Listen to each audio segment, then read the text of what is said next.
All right. So one of the great things I used to like of the Amazon TV was converting any monitor or any projector into a smart system. Now, they end up blocking certain things because people started doing certain things on these devices, but this device actually replaces a lot of things that those are missing. Now, they do give you an antenna directly. This is going to give you a live TV on your local stations, of course.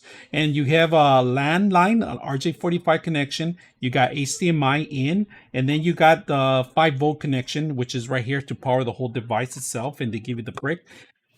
One great control that has a bunch of different functions in here, including power on and volume control. This one is included with Droid. It's 2 gigs to 32 gigs space on it. All right. So depending on what you want to use it for, you could download directly to the system. They give you USB to do a wireless transfer.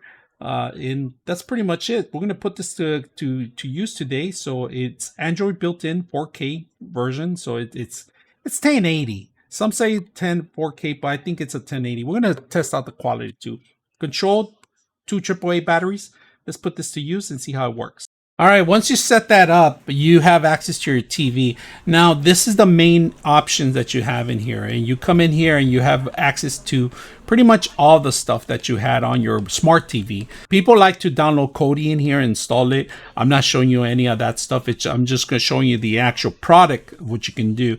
Of course, if you have your own Netflix account, you come into Netflix and you can set this up. So this converts any TV into a smart TV. And right now, because I'm not connected to anything right now, I can't show you all the functions, how they're supposed to be running, because I'm not connecting my software in here. Of course, if you guys can see that, it tells you how to log into your remotely.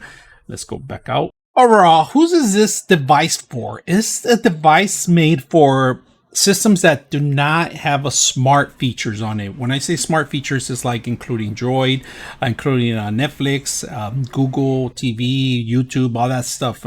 If you have, you could convert any monitor into a TV with this thing, but you're just gonna have to provide your own audio on it. This does not have audio. You're gonna have to provide your own audio. So if you have a monitor that has audio, you're fully set up for a TV. So you could convert any device into a watchable device. All right, one of the great things about it, look at this. From blue, and you would turn it off, it turns red, all right? So let's turn it off, and it's completely off. That tells you it's red. So very simple out of the box. This whole thing comes out ready to go. Convert any TV into a smart TV, any monitor or display. Hope you guys enjoyed this video.